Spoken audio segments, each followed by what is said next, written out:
Passons-nous notre vie à passer des concours? De l'école au terrain de sport, des salons professionnels aux émissions de télé, nous sommes de plus en plus évalués, comparés. Et ça structure nos sociétés. Les concours se sont imposés avec le développement de l'État à partir du 19e siècle. On a besoin d'une administration pour gérer les affaires publiques. Et pour recruter cette administration, on choisit ce mode de sélection censé se fonder sur le mérite.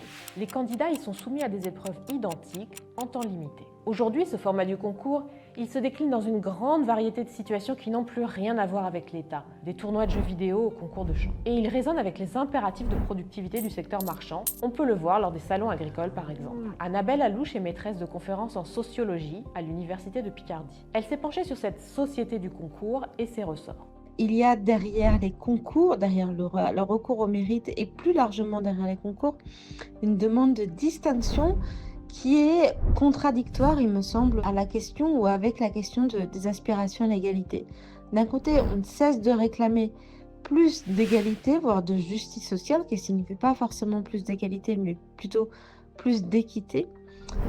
Et tous les soirs, sur les écrans, on peut assister à des épreuves qui départagent des candidats. Ce que nous rappelle la sociologie, c'est qu'entre les derniers de la liste d'admis et les premiers recalés, il n'y a parfois que quelques points de différence. Mais le concours institutionnalise ces petites différences, avec des conséquences à long terme. Car l'admission ouvre toute une palette de ressources matérielles, symboliques et relationnelles. Alors un concours, est-ce par définition injuste?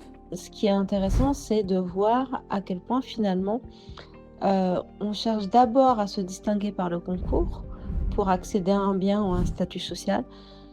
Et la justice n'est là finalement que pour encadrer cette procédure et la rendre acceptable, voire désirable. On l'a compris, si le but du concours est la sélection, le stress qu'il génère est désormais une émotion largement partagée. Et il fait écho aux incertitudes du monde actuel. Pour mieux comprendre le succès de ces logiques méritocratiques, retrouvez les analyses d'Annabelle Alouche sur The Conversation France.